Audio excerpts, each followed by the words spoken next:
basically just didn't save for the future, didn't think about what was going to happen in the future. Affirmed how I live my life, really.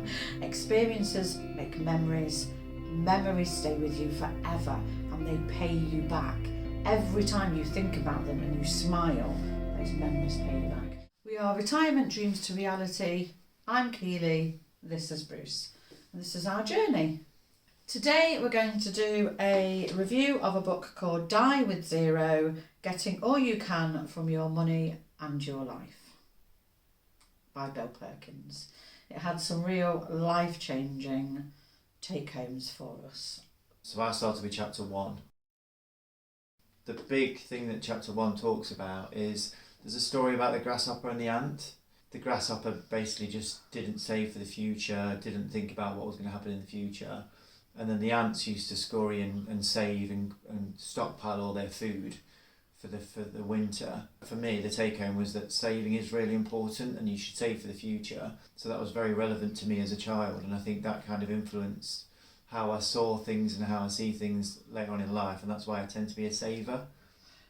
But the whole book's about not saving till the end, isn't it, really? Yeah, so I think what happened for me is that when I read this book, then it kind of flipped that on its head a little bit. So do you want to talk about chapter 2? Chapter 2, Bill Perkins calls Invest in Experiences. But I've called chapter 2, Experiences Make Memories. And for me, that's the whole of what chapter 2 was about. Chapter 2 affirmed how I live my life, really. Chapter 2 was about every time you have an experience, it makes a memory for the future. And that memory will pay you back again and again and again. When you are 90 years old and you are in that nursing home and you remember that time your whole family skied down the Black Run in Italy, it will pay you back again and again and again. And that's my take home from chapter 2. Experiences make memories. Memories stay with you forever and they pay you back.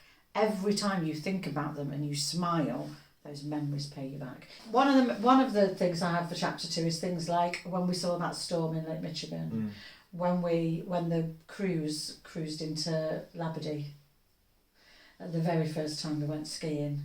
All of those things that we did together that are memories that we've made forever. Yeah, I took from that the kind of it pays dividends. So that was one of the big things he says in the books, that you think about money paying dividends and that pays you out as time goes on, but actually memories pay dividends. Yeah, definitely. He talks about family as well, doesn't he? Experiences with family. Yeah, so I think that was the big take home from chapter 2, and again that was quite a big influence on me. So like chapter 3 for me was like, it talks about, I'm naturally a saver. So again, I spoke about in chapter 1, I am naturally a saver. Before this book, that was part of my whole makeup. And I always thought that was really important. But now, luckily, I read this book and that makes me realise, actually, saving's not the be-all and end-all. It's not everything. I think we're going to do a video on it later about different personalities. And the fact that Bruce is definitely a saver. You worry about the future and you save. I'm very much I want experiences now. What if I'm not here in the future? I need to know that I'm going on my holidays, I'm spending time with my family, I'm doing everything I can do now. Now, as much as that therefore means we complement each other, because Bruce has to do more of these experiences with me because I drag him along, and I have to temper down, and I can't go away every school holiday because he tempers me down. It also brings its conflicts, doesn't it? So we're going to do that in another video, but we are definitely different personalities. Both personalities can gain something from. Yeah, I agree. And again, I think from chapter 3, just talk about if you knew your death date, what would you do? And the average, like say for a man at the minute is like late 70s, early 80s, and I think for a woman it's a bit older, isn't it? Yeah. Yeah, so... How to spend your money without actually hitting zero before you die. It talks about, it's like, if you knew you were going to die tomorrow, what would you do? If you knew you were going to die in 2 days, what would you do? If you knew you were going to die in a month, what would you do? And I thought that was quite an interesting thing to think about.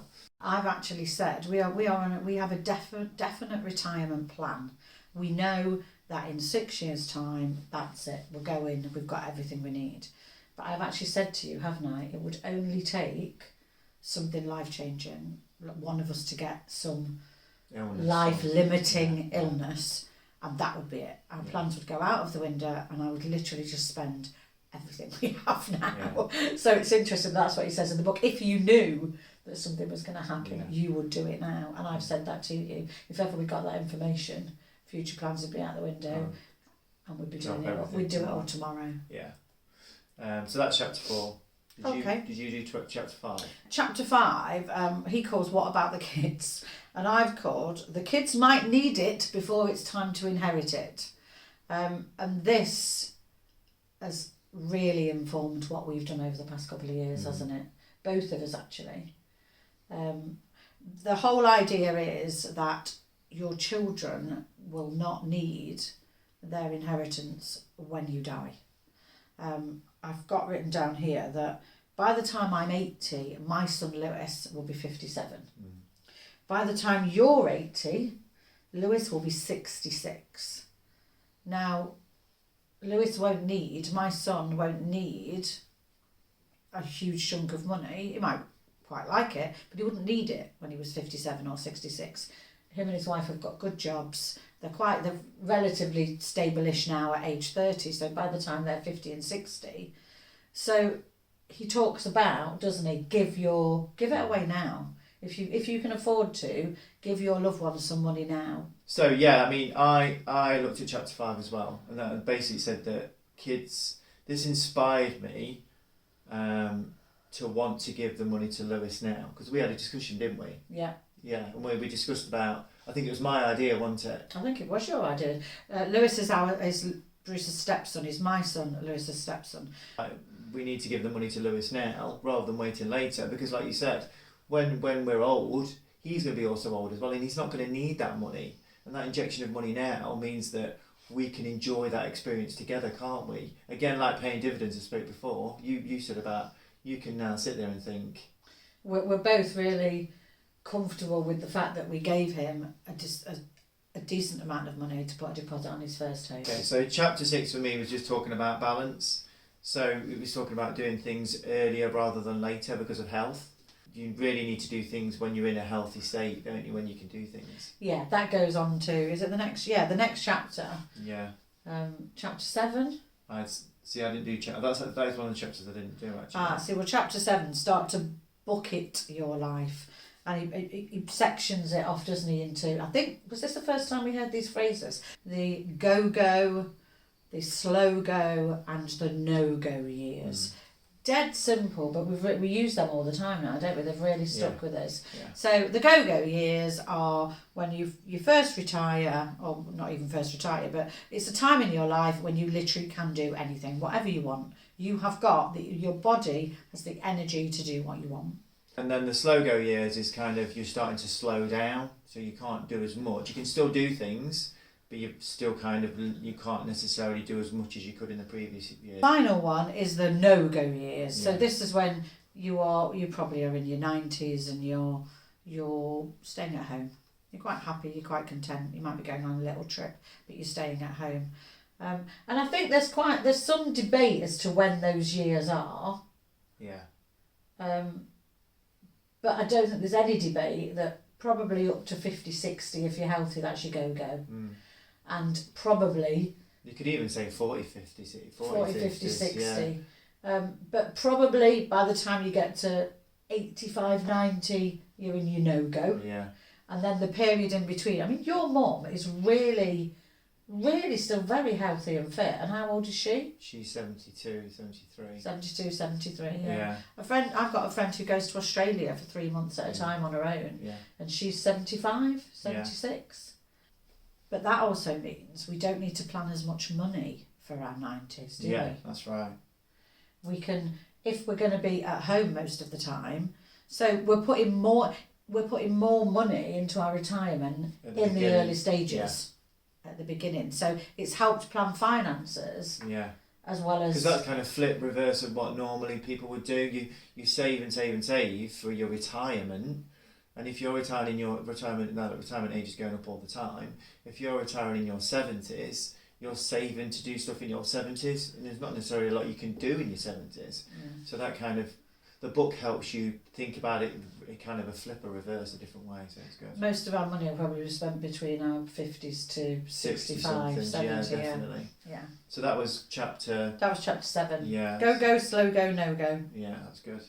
Chapter 8, did you look at that? No, I didn't. I did, but it's not one of my take-homes. It says that time is more valuable than money, and I think that's what people don't realise. Like, I will quite happily spend a Sunday washing our cars, and it'll save us a few pounds, whereas my stepson would rather use his time to go and sit in a coffee shop. And he talks about his hourly rate. Is it really worth me spending this time when I can go and get somebody else to do it? Why am I giving up to do this? So... Final chapter is, he titles it Be Bold Not Foolish. Yeah. And I've titled it Be Sensible, Be Intentional, No Time for YOLO Here. Yeah. And I think I was a spender, you were a saver. I think I spent more foolishly before. I had 120 pairs of shoes. Whereas now I still want to spend, but it's intentional. I'm intentionally thinking about my retirement all the time. So that decumulation is one of my biggest worries, that all of a sudden I'm like, you can't save anymore.